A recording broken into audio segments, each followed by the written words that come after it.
अस्सलामुअलैकुम dear students, class ninth.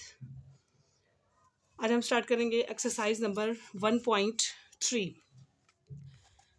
Part one में हम लोगों ने क्वेश्चन नंबर 1, 2, 3 और एंड 4 अटैम्प्ट किया था। एंड आज हम स्टार्ट करेंगे क्वेश्चन नंबर 5 से। Question number 5, the weather in Lahore was unusually warm during the summer of 2024। Lahore में गर्मियों का मौसम 2024 में बहुत ज़्यादा क्या रहा है, गर्म रहा है। एंड नेक्स्ट वो कह रहे हैं the TV news reported temperature as high as 48 degree. TV news ने भी इस चीज़ को रिपोर्ट किया है कि 48 डिग्री पर हाई टेम्परेचर रहा है। बाय यूजिंग दिस फार्मूला, इस फार्मूले के according find the temperature as Fahrenheit scale. वो कह रहे हैं फ़ारेनहाइट स्केल आपने फाइंड करके बताना है इस फार्मूले के अकॉर्डिंग। तो हम क्या करेंगे, क्वेश्चन को सॉल्व करते हैं हम। ये कुछ क्वेश्चन मैंने सॉल्व किया हुआ था ये, ओके जी। सबसे पहले हम ये करेंगे कि हम सबसे पहले ये फार्मूला राइट करेंगे जो फार्मूला हमें क्वेश्चन में गिवन दिया गया है, ठीक है। इस फार्मूले को हम वैसे का वैसे राइट कर देंगे। और डिग्री हमें कितनी दी हुई है, ऊपर 48 डिग्री दी हमें दिया हुआ है। टेम्परेचर कितना दिया हुआ है, हमें 48 डिग्री दिया हुआ है। तो हम सी की जगह जस्ट 48 पुट करेंगे और सारे के सारा वैसे ही राइट कर देंगे, ठीक है। नेक्स्ट हम क्या करेंगे, हम 9 को मल्टीप्लाई करेंगे 48 से, देन आपके पास ये आंसर आएगा। 5 वैसे का वैसे ही आ जाएगा, प्लस 32 वैसे का वैसे ही आ जाएगा। इस स्टेप को आपने रॉन्ग नहीं करना, आपने 9 को मल्टीप्लाई करना है 48 से, ठीक है। देन आपने 432 को डिवाइड करेंगे आप 5 पर, एंड देन प्लस करेंगे 32 से, तो आपके पास आंसर आएगा 118.4। 432 को डिवाइड करेंगे 5 पर, प्लस करेंगे 32 से, तो आपके पास ये आंसर आएगा।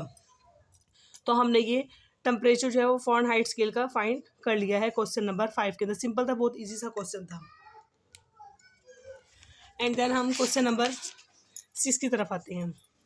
क्वेश्चन नंबर 6 में वो हमसे क्या कह रहे हैं, ये थोड़ा सा टिपिकल सा क्वेश्चन है, लेकिन इंशाल्लाह मैं आपको इस तरीके से समझाऊंगी कि आपको बहुत अच्छे से ये क्वेश्चन समझ आ जाएगा। The sum of the age of the father and son is 72 years. वो कह रहे हैं कि सम करना है एज को, फादर और सन की एज को आपने सम करके आंसर क्या आना चाहिए, 72 years is equal to 72 years. यहाँ तक समझे ना, हमारे इन्होंने यहाँ पे हमें ये भी नहीं बताया कि फादर की एज कितनी है और ये भी नहीं बताया हमें कि सन की एज कितनी है। यहीं तक जो हमें मिला, जो चीज़ बात समझ आई है, वही हम यहाँ लिखने की कोशिश करते हैं। हम यहाँ पर सपोज करते हैं, हम यहाँ पर लेट करते हैं कि सन की एज हमें हमारे पास हमें नहीं पता यहाँ पर कि सन की एज कितनी है, तो हम एक्स लेट कर लेते हैं। इसी तरीके से फादर की एज का भी हमें नहीं पता, वो भी हम यहाँ पर लेट कर लेते हैं वाई, ठीक है। अभी तक हमने क्वेश्चन यहाँ तक पढ़ा है। तो हम क्या करेंगे, सम की बात की है उन्होंने, तो हम इन दोनों को क्या कर लेंगे, सम कर लेंगे। सन की age plus plus Y father की एज इक्वल टू 72, ओके। फिर नेक्स्ट पढ़ते हैं हम। नेक्स्ट पे वो कह रहे हैं हमें 6 ईयर्स अगो। हम यहाँ पे पुट करते हैं 6 ईयर्स अगो। हमने क्वेश्चन के अंदर से ही इस क्वेश्चन को बनाकर हमने आंसर दे देना है, ठीक है। आपने परेशान नहीं होना कि ये क्वेश्चन मुश्किल से है, समझ नहीं आ रही है, तो मुश्किल नहीं है। 6 ईयर्स अगो, 6 साल पहले। The father age was 2 time the age of the son. वो कह रहे हैं कि 6 साल पहले फादर की जो एज है वो 2 टाइम्स ज़्यादा है किससे, द एज ऑफ द सन की एज से। तो हम देखिए, अगर फॉर एग्जांपल अगर हम यहाँ पर ये बताएं कि फॉर एग्जांपल फादर की एज 30 है, एग्जांपल दे रही हूँ, जस्ट मैं आपको सपोज करें हम फादर की एज 30 है, तो 6 साल पहले की बात हो रही है, तो ओबियसली सन की एज होगी वो 24, हमारे मुताबिक 24 होगी, ठीक है, क्योंकि उन्होंने 6 ईयर्स अगो की बात की है, 6 साल पहले की। तो अब हम इसको इस तरीके से राइट कर सकते हैं ना, सन एज x माइनस 6, क्योंकि उन्होंने 6 ईयर्स अगो कहा है, ठीक है। इसी तरीके से हम फादर की एज को भी इसी तरीके से राइट कर लेते हैं। फादर की एज ऊपर वाई थी, y माइनस 6 ईयर्स अगो की वजह से हमने x माइनस 6 कर दिया और y माइनस 6 कर दिया हमने, ठीक है। हम इसको नाम दे देते हैं, ये हमारे पास क्या है, इक्वेशन नंबर 1 का इसको नाम दे देते हैं, सॉरी इसको इक्वेशन नंबर 1 का नाम दे देते हैं, ठीक है। ये हमारे पास बन गई इक्वेशन नंबर 1 बन गई है। अब हम चलते हैं according to given condition, according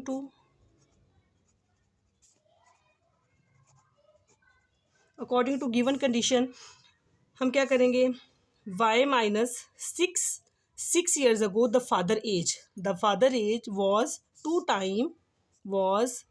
times the age of the son. ठीक है जी, दोबारा समझे इसको, यहाँ से हमने लेना है 6 years ago ये हमारे पास। ठीक है, तो अब हम वो क्या कह रहे हैं, द फादर की एज ये बनाई थी हमने, फादर की age was 2 times is equal to 2 times the age of the son यहाँ पे हम पुट कर देंगे। ठीक है, अब हम इसको सिंपल सॉल्व करेंगे, 2 मल्टीप्लाई होगा एक्स से एंड प्लस माइनस 6 2 जार 12। ठीक है, तो अब हम इसको क्या करेंगे, ये -12 है, ये -6 इनको इकट्ठा कर देंगे और वेरिएबल्स को हम क्या कर देंगे, वेरिएबल्स को इकट्ठा कर देंगे। तो अब हम यहाँ पे क्या करेंगे, 2x minus Y equal to जब हम इसको इस साइड पर लेके आ जाएंगे तो हमारे पास क्या हो जाएगा, ये 6 हो जाएगा। ठीक है, तो ये हमारे पास हो गया। अब हमने इसको क्या करना है, इसको इक्वेशन नंबर 2 का नाम दे देंगे। ये हमारे पास बन गई इक्वेशन नंबर 1 एंड देन ये वाली इक्वेशन बन गई हमारे पास इक्वेशन नंबर 2। इसको दोबारा स्टेप को देख लिया, हमने क्या किया, हमने वेरिएबल्स को इकट्ठा कर दिया है, यहाँ पर वेरिएबल्स इकट्ठे कर दिए। ठीक है, 2x हमारे पास इधर रह गया था, तो यहाँ पे ये प्लस का था, इसको उस साइड पे लेके जाए तो ये माइनस का हो गया है। ठीक है, तो यहाँ पर हमारे पास ये -12 का था और ये -12 था और ये -6 था, तो ये यहाँ पर जाके ये माइनस हुआ, तो प्लस माइनस कर दे, 12 में से 6 के पीछे हमारे पास यहाँ पर 6 रह गया। ठीक है, अब हमारे पास 2 इक्वेशंस बन गई हैं। ठीक है, हम इसके अंदर हम इन दोनों इक्वेशंस को क्या कर देंगे, हम ऐड कर देंगे, equation number 1 and equation number 2। हम इन दोनों इक्वेशंस को ऐड करेंगे, x plus Y equal to 72 and then equation number 2 है 2x minus Y equal to 6। अब हम इसमें क्या करेंगे, ऐड करना है, हमने 72 के अंदर 6 ऐड किया, आंसर क्या है 78। ये प्लस का ये माइनस का ये कैंसिल हो गए, 2 and 1 कितने हो गए 3x। ठीक है,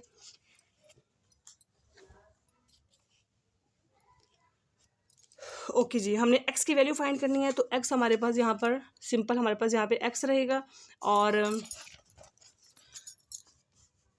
78 एंड 3 वहाँ पर जाके मल्टीप्लाई हो रहा था, यहाँ पर आकर 3 क्या हो जाएगा, डिवाइड हो जाएगा।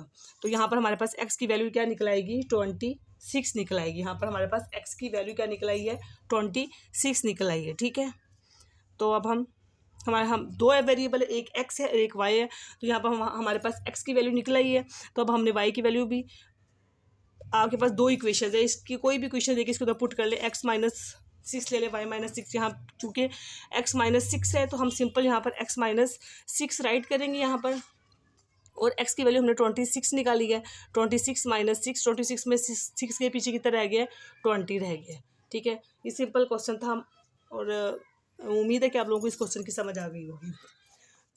हमारे पास यहाँ पर इसकी वैल्यू क्या निकली है, 20 ईयर्स निकली है। ठीक है, नेक्स्ट हम चलते हैं क्वेश्चन नंबर 7 की तरफ। क्वेश्चन नंबर 7 में हमें क्या कह रहे हैं, वो क्वेश्चन नंबर 7 के अंदर कह रहे हैं Meera bought a toy for 1500। Okay, like this 1500 rupees का उसने जो है टॉय क्या किया है, बोट किया है, ख़रीदा है एंड सोल्ड फॉर 1520, 1520 का उसने ये इस टॉय को क्या कर दिया, सेल कर दिया। What was her profit percentage, वो कह रहे हैं प्रॉफिट जो उसे कितना निकला है उसके बारे में बताएं और उसकी परसेंटेज भी बताएं। मीरा ने एक टॉय ख़रीदा 1500 का और उसने उसको बेचा 1520 में, वो कह रहे हैं कि इसके प्रॉफिट और परसेंटेज फाइंड करके दें। तो सिंपल वाली बात है कि अगर उसे 1500 का लिया है तो 1520 का उसने सेल किया है तो उसे कितना प्रॉफिट हुआ, 20 रुपीज़ उसको प्रॉफिट होगा। 1520 में से माइनस करेंगे 1500 तो आपके पास क्या आ जाएगा, प्रॉफिट आ जाएगा। सिंपल, तो सबसे हम पहले यहाँ पे लिख लेते हैं कि हमारे पास कॉस्ट प्राइस कितनी है। कॉस्ट प्राइस उस प्राइस को कहा जाता है कि जितने की वो चीज़ ली जाती है। ठीक है, उसको कहते हैं 1500 रुपीज़ की उसने क्या ली है, उसने वो टॉय ख़रीदा था। फिर नेक्स्ट उसने उसको सेल प्राइस, उसने उसको सेल कितने का किया, 1520 रुपीज़ का उसने इसको सेल कर दिया। वो कह रहे हैं आपने इसका प्रॉफिट फाइंड करना है, वो तो कॉमन सेंस वाली बात है कि हम सिंपल 1520 में से माइनस करेंगे 1500 को, देन आपके पास क्या आ जाएगा, प्रॉफिट। ये तो हमने सिंपल निकाल लिया प्रॉफिट कि हमारे पास ये क्या निकला है, इसका प्रॉफिट। अब प्रॉफिट की परसेंटेज निकालनी है, तो प्रॉफिट की परसेंटेज का आपको फॉर्मूला आना चाहिए। तो उसका फॉर्मूला हमारे पास होता है profit divided by CP multiply 100। ठीक है, तो प्रॉफिट हमें पता है कि प्रॉफिट कितना निकला था, हमारे पास 20 था। और CP किसे कहते हैं, CP mean coast price, CP mean coast price. ठीक है जी, तो कोस्ट प्राइस हमारे पास कितनी थी, 1500 मल्टीप्लाई 100। तो 0 से 0 कैंसिल, 20 को 15 पर आप डिवाइड करेंगे, देन आपके पास आंसर कुछ इस तरीके से आएगा 1.33%। ठीक है, प्रॉफिट, ये परसेंटेज का हमने प्रॉफिट परसेंटेज का फार्मूला हमने फाइंड करना था।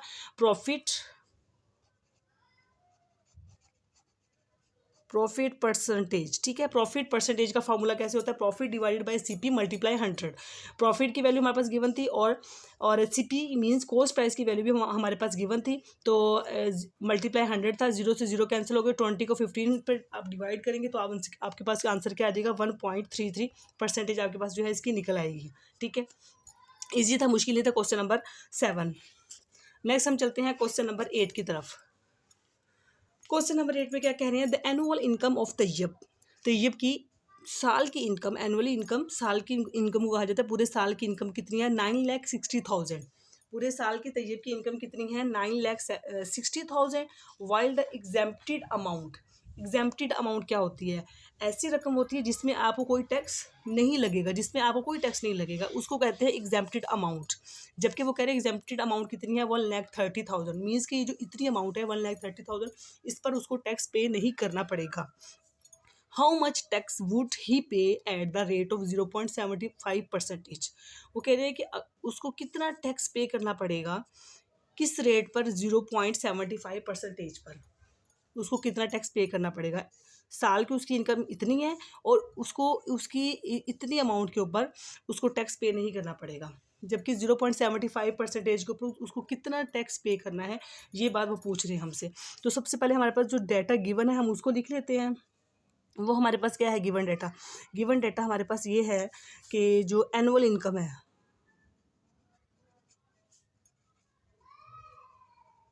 एनुअल इनकम कितनी है, 9,60,000 है। ठीक है जी, और एग्जेम्प्टेड अमाउंट,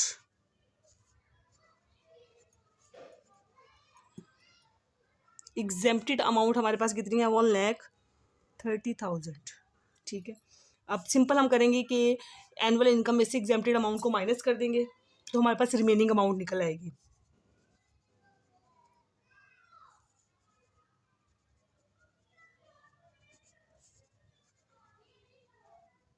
रिमेनिंग अमाउंट 9,60,000 में से माइनस करेंगे 1,30,000 हम माइनस करेंगे तो हमारे पास आंसर कुछ इस तरीके से आ जाएगा, 8,30,000। ये हमारे पास रिमेनिंग अमाउंट रह गई है। वो कह रहे हैं इस रिमेनिंग अमाउंट के ऊपर 0.75% पर आपको कितना टैक्स पे करना पड़ेगा। तो हम ये भी लिख लेते हैं कि हमारे पास टैक्स रेट कितना है। तो टैक्स रेट ऊपर हमें उन्होंने क्वेश्चन में बताया है कि वो है 0.75%। परसेंटेज के लिए आपको पता है कि हम 1/100 राइट करते हैं। तो हम यहाँ पे लिखते हैं कि हमारी टैक्स अमाउंट कितनी है। टैक्स अमाउंट मीन्स के ये जो हमारे पास बची है, ये हमारे पास टैक्स अमाउंट है ना, इसके ऊपर टैक्स लगना है ना। तो 8,30,000 मल्टीप्लाई 0.75% है, इसको 1/100 कर देंगे। ठीक है, अब आप इन सबको जो है मल्टीप्लाई करेंगे और 100 पर इन दोनों को मल्टीप्लाई करेंगे तो कुछ हमारे पास आंसर आएगा 6,2,5,000 डिवाइडेड बाय 100। तो 0 से 0 कैंसिल आउट हो गए, पीछे आपके पास रह गया 2,2,5। ये आपका आंसर होगा और ये टैक्स अमाउंट है आपके पास, हमें इतना पे करना पड़ेगा। ठीक है जी, सिंपल क्वेश्चन था, मुश्किल नहीं था। सिंपल आपने क्या करना है, ये जो आपके पास जो सिंपल आपके पास ये अमाउंट दी हुई है, इसको आप इसमें से माइनस करेंगे और यहाँ पे टैक्स रेट आपको दिया हुआ है, तो जो आपके पास रिमेनिंग अमाउंट आएगी उसको आप टैक्स रेट से मल्टीप्लाई करके 100 पे डिवाइड करके और ये आंसर आप निकाल सकते हैं। ठीक है, नेक्स्ट हम चलते हैं क्वेश्चन नंबर 9 की तरफ। क्वेश्चन नंबर 9 ये बहुत इजी सा क्वेश्चन है, जैसे आप इसके अंदर फॉर्मूला राइट करेंगे देन इसका आंसर निकल आएगा। Find the compound markup on ₹3,35,000 for 1 year at the rate of 14% compound annually. वो कह रहे हैं कि find the compound markup, compound markup आपने फाइंड करना है। वो कह रहे हैं कि 3,75,000 फॉर 1 ईयर, एक साल के लिए। अगर आप फॉर एग्जांपल में अगर मैं आपको एग्जांपल देती हूँ कि अगर आप एक बैंक में जाते हैं और उनसे इतनी अमाउंट जो है वो आप लेकर आते हैं कि आप हमें इतनी अमाउंट दे दें एक साल के लिए, तो बैंक आपसे बोलेगा कि एक साल के ऊपर अगर आप एक साल के लिए अगर आप इतनी अमाउंट लेके जाती हैं तो आपको इतना 14% जो है ना वो आपको टैक्स पे करना पड़ेगा। 14% जो है वो आपको एक्स्ट्रा पे, टैक्स नहीं बोले आप, इसको बोले एक्स्ट्रा पे करना पड़ेगा। अगर आप इतनी अमाउंट लेके जा रहे हैं तो इस इतनी अमाउंट के ऊपर 14% जो है ना वो आपको एक्स्ट्रा पे करना पड़ेगा। तो हम देख लेते हैं कि हमारे पास प्राइस अमाउंट कितनी है।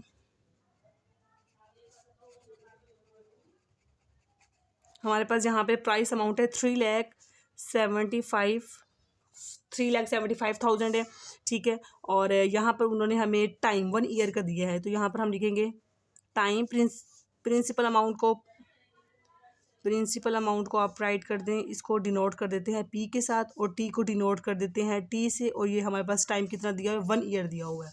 ठीक है, और रेट उन्होंने हमें कितना दिया है, रेट को हम आर से शो कर देते हैं। ये हमें उन्होंने दिया हुआ है 14% दिया हुआ है।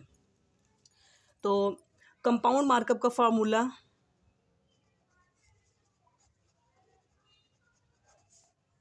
क्योंकि कंपाउंड मार्कअप का है ना, find the compound markup. Compound markup is equal to P multiply R multiply T. ठीक है, ये जो आर है इसको आप आई के साथ भी डिनोट कर सकते हैं। ठीक है, तो फॉर्मूले में अक्सर यहाँ पर आई ही आता है। ठीक है, पी मल्टीप्लाई आई मल्टीप्लाई टी। तो हमारे पास जो जो वैल्यूज है वो यहाँ पे गिवन है, वो हम राइट कर देते हैं। पी हमारे पास कितना है 3,75,000 और मल्टीप्लाई आई हमारे पास कितना है 14% है एंड मल्टीप्लाई और टी हमारे पास कितना है 1 है। ठीक है, तो परसेंटेज के लिए हमें पता है कि हम 100 से डिवाइड करेंगे, तो इसमें हम क्या करेंगे 3